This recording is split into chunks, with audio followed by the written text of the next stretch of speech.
a blessed Laetare Sunday to us. There are so many things that we can talk about, most specifically regarding this gospel reading today. In fact, the catching title of the Sambuhay Misalet today is A Many-Splendored Parable. Para mag-love song, a many-splendored thing. Just like love, so many angles, so many things to talk about. No, diba? If you still recall, I always do this, but I was actually thinking not to do it today, but there is a very interesting dimension that we can apply or approach and appreciate the gospel. It is not just about the commonly called the prodigal son, but it's also called, by the way, prodigal is wasteful, no? Mausik-usikon, because we know the story. But it is also about the prodigal brother, no? Because he wasted the time of seeing the goodness of his father and being with him. And most of all, this is also called a parable of the prodigal father. Kaya usik-usikan niya iyang gugma sa iyang anak, which is actually who God is. And so, to put an equation to this, the prodigal son plus the prodigal brother plus the prodigal father equals the prodigal family. No? So, muna siya beautiful dimensions. But there is a very significant thing about in today's celebration. The joyfulness or the laetare, the gladness that we are focusing, especially as we go towards the end of the season of Lent, is actually the joy in a threefold dimension presented to us from the readings.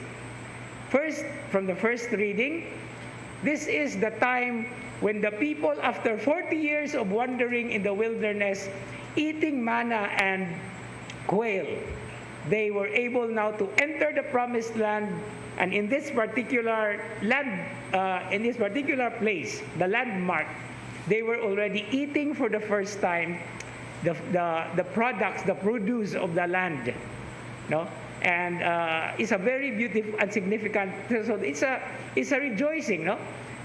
Kamo kuno kaon mo 40 ka tuig og mana and quail, no? Di ba mo sumuoran, so gisumuoran magani mga tao, no?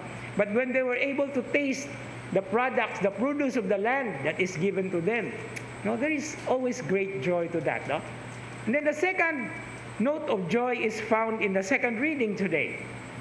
And this is very much Christian and is described in, though he did not know sin, he was made sin for us. And this is the very essence of our Christian faith, that we have been redeemed precisely by the unfathomable goodness of the Father. Nagihatag niya ang iyang kaugalingong anak in order to save us and to ransom us from sin, from death.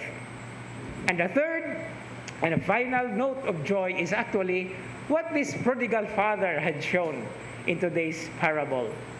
And this is a constant reminder to us, because the beautiful essence of the gospel reading will never and can never be appreciated first without the son acknowledging his sins. Ang anak, wala mo ingon nga, wala mo ko'y sala. Oh, butang-butangan rabang ko nila. Diba? So, the son had to accept. But then, even more beautiful is, the father was already waiting. Now, particularly in verse 20 of today's gospel reading, there are 5 gestures that the father is presented. First, from afar, he saw his son coming. That is how God is to us. Gikan sa iyang trono, he always looks at us. And then, after seeing his son, he was filled with compassion. That is the second gesture. And the third and the climax, no, the apex, what did the father do? He ran towards his son. Imagine, no? Gisugat niya ang iyang anak. Ang uban pa to, oh, ikaw nakasala, lakaw diri. And this is where we can actually say what it means, what it beautifully means when we say meeting halfway. No? Sounds like a love song as well. But God meets us halfway. That's what happens in the Eucharist. That's what happens in the sacrament of confession. Muadto ta kay nakasala ta atong gidawat. Dili ta mingon nga, Padre, binisyoni ako kay nakasala ang silingan. Dili ay, ako ang nakasala, kita ang nakasala. And that is what is needed in order to establish justice. Mudawat kung unsay sala. Mudawat kung unsay nahibo.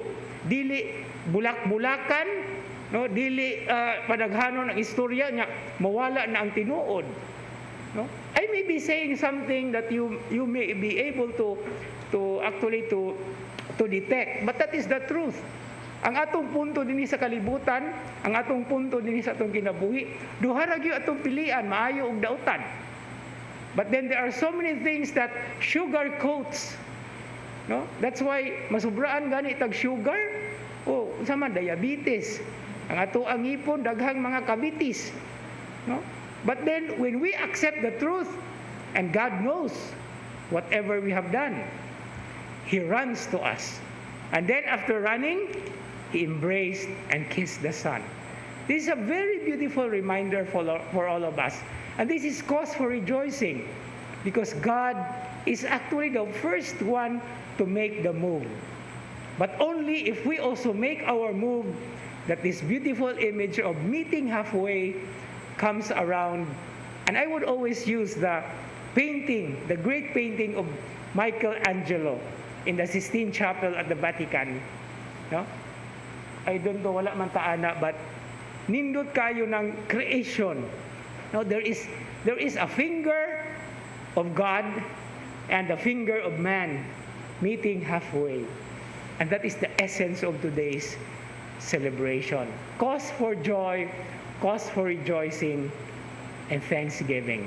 And so as we continue this Eucharistic celebration, knowing for a fact that God has always been waiting for our return, let us also be acknowledging and accepting humbly that we are sinners, that we need His forgiveness and love. And with that, it becomes an explosion of thanksgiving, of gratitude, and of love. Amen.